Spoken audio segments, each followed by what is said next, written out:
Alright, man. I said I was gonna shoot this video the other day, and I never got around to it, man. I'm gonna give a free game on some shop free game. I'm in the office. Hear the AC running. I also want you to see the cracks in the drywall up here. It's not perfect by far. It's not perfect. I never finished the drywall. You can still see where I pulled the tape and the putty and never even sanded it down. This shop is functional. It's not cute. Like I said, I am upstairs. This is the second floor of what I call the real donk shop. Oh, y'all see the snowball down there, man. Y'all see the snowball down there, man. So I seen somebody have a upstairs shop, and after that I wanted one, so I built one. The free game on that. This I don't know. I see a lot of people sleep on it. What is I guess my second Trans Am, and also I had people ask me about the side by side, the buggy that I'm building. A couple projects I had to get rid of. I had a long wheelbase that I was converting to a short wheelbase. What else did I get rid of? I had a couple of other 4th gens, Firebirds that I got rid of. There was a lot of sacrifices. I didn't race for a really long time. I ended up building Monte Carlos. I ended up building a donk. What else?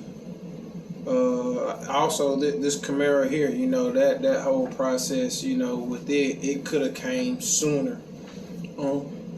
For what it is, it could have came a lot sooner and been really dominant, because what it is now is kind of like what everybody is going to now. But back then, when I thought about doing it, when I was going to build another car back in 16, it was going to be another Trans Am. You know, the car could have came out and been really dominant. Now it's just kind of like, kind of what I consider what the big names with all the money and sponsorship and shops and tuners and drivers. It's pretty much what they're doing now.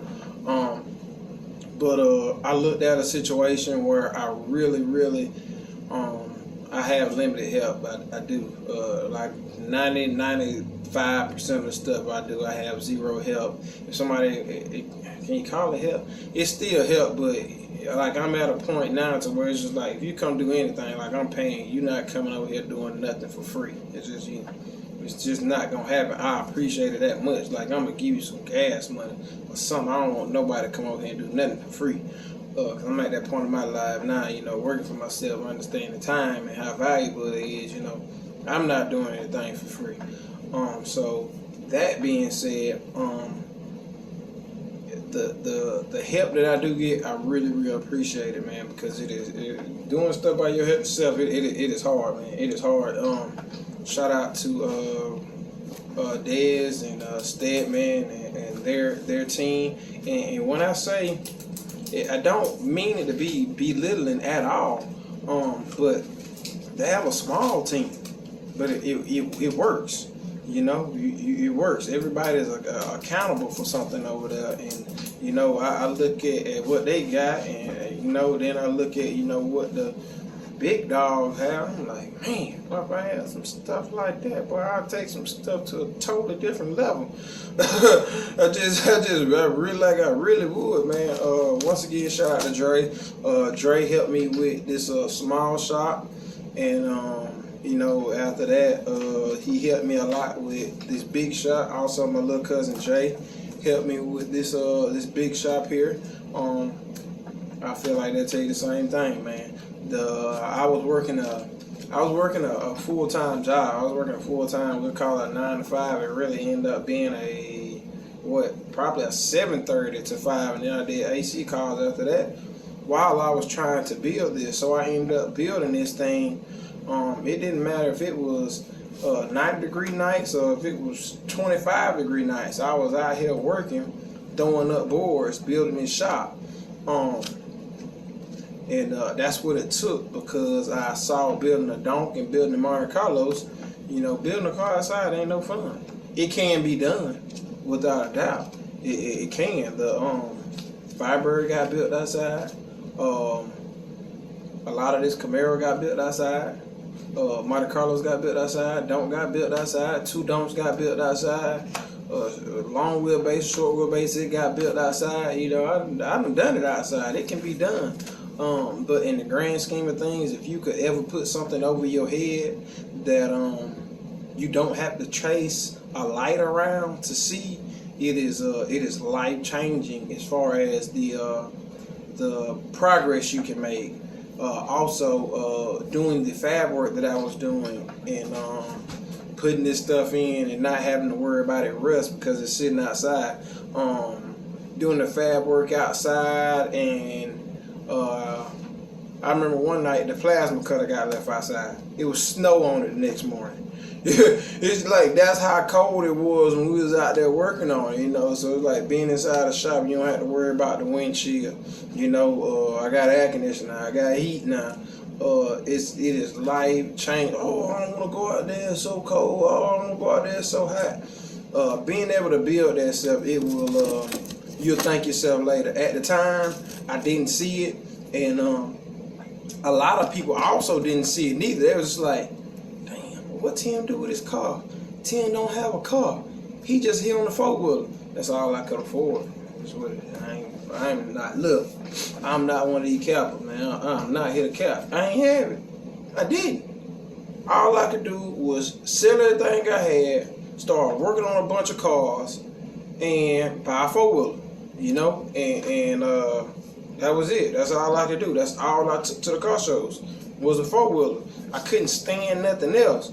So as soon as I got the shop, you know, pretty much close to where I could come in it, where I could come in and work in it, wasn't completely closed in, but I could come in and work in it. I started on my budget bill. I started on my budget bill Trans Am. I'm gonna try to post some of that stuff. I got locked out of my other YouTube. I'm gonna go back and try to screen record that and post that. So yeah, I put together a budget build Trans Am. I'm not even sure because of what it was. I didn't want to disrespect what the nose stood for, so I don't even think I put the nose on this car. It was just a budget build Trans Am, big block, junkyard big block, cam swap, junkyard transmission, nothing done to it at all. With the stock 7.5 rear end, man, it was as cheap as you could get. And so I put that together just to cruise around the street and hit a couple shows and do a little racing, you know, because I really missed it. But my free game on that, because I said I wanted to give it, is don't let anybody, and that's just this is also in life, don't let anybody who has restraints on their self or limitations on their self and what they're capable of doing, put that same stuff on you and on your life. Don't let it happen, because I had the closest of family go, you sure you can do this? Oh, you need to call somebody. You not a carpenter. And I'm not a finisher at all. I'm not a finisher. But I think this shop has been up 4, maybe 5 years, something like that. I'm not technically a framer. I am a builder. Most of this wood in here is sitting on metal beams. So I went and bought a lot of metal, and if it's one thing I'm confident in, it's my welds. So most of the wood, the beams are sitting on metal. Have a lot of metal beams in this building, simply because of the size.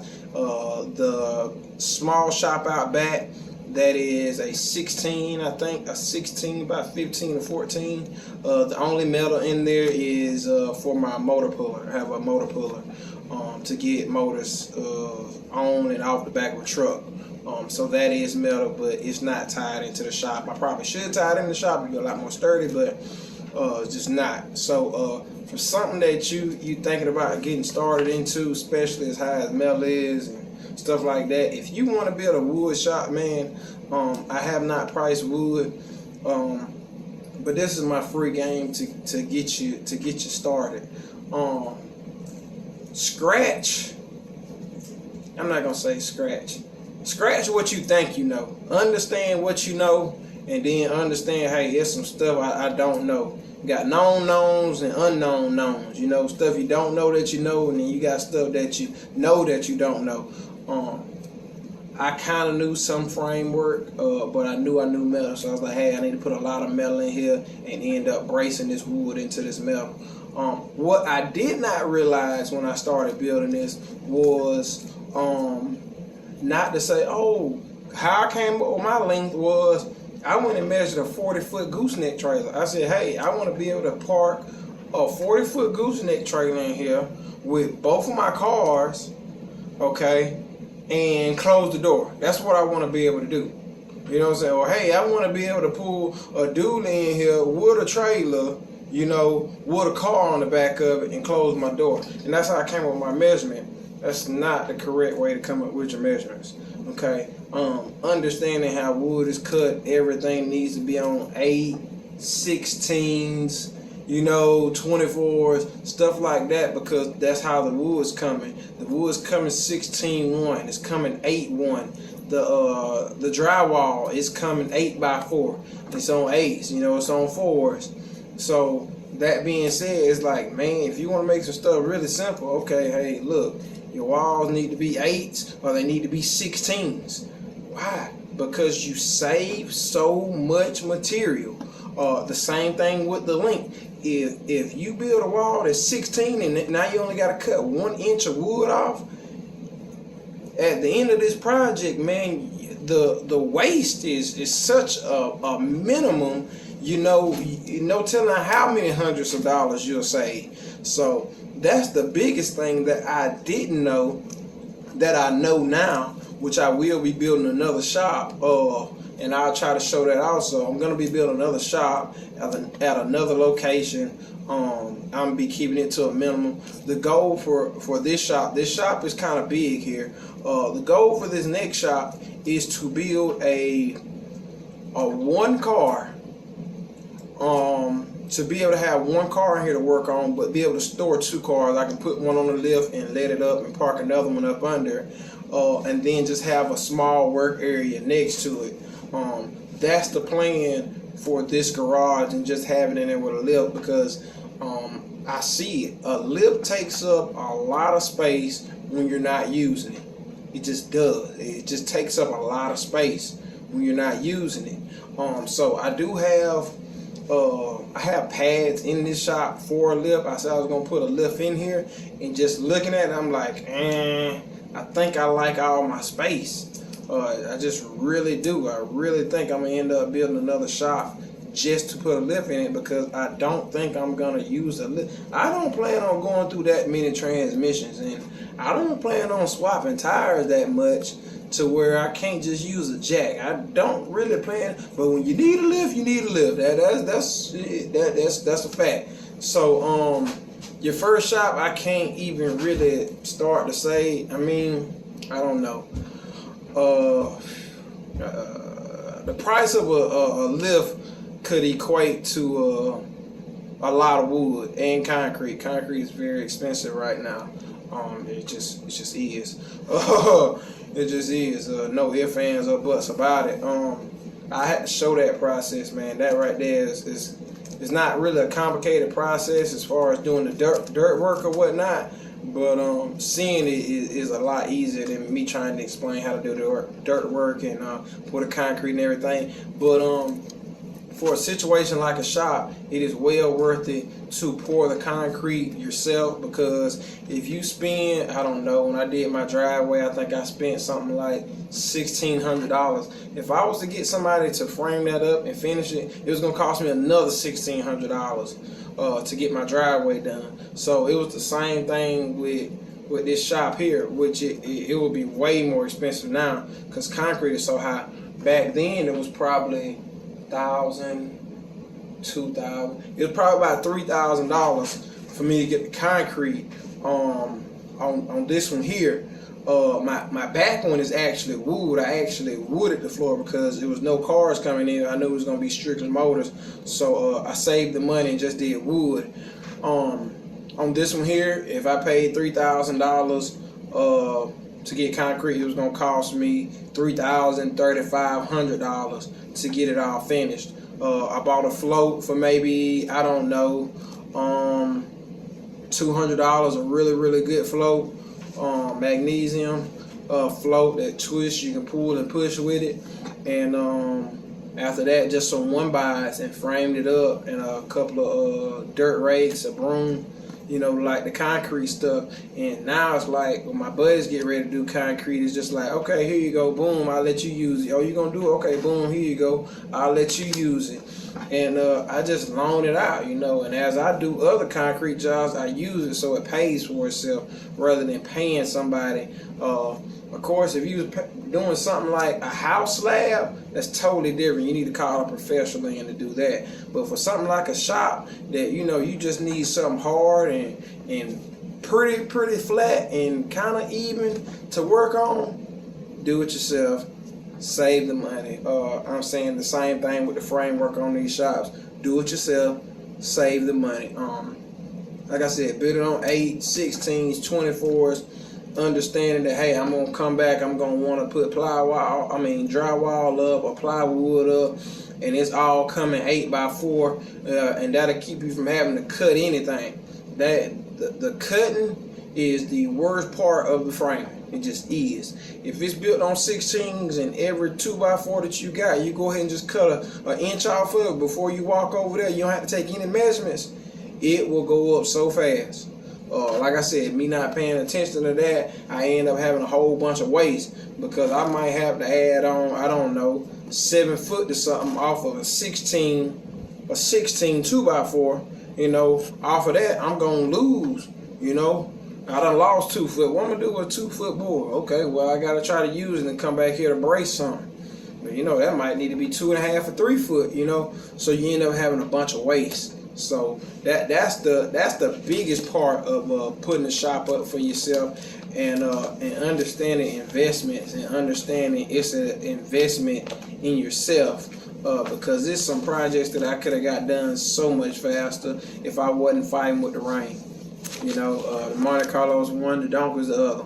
And it could have went a lot faster if it wasn't, oh, I came home, oh, it's pitch black dark, oh, I come home, oh, now it's raining, oh, I'm free this weekend, okay, now it's raining. You know, so a bunch of projects could have went a lot faster. So that's the free game on that.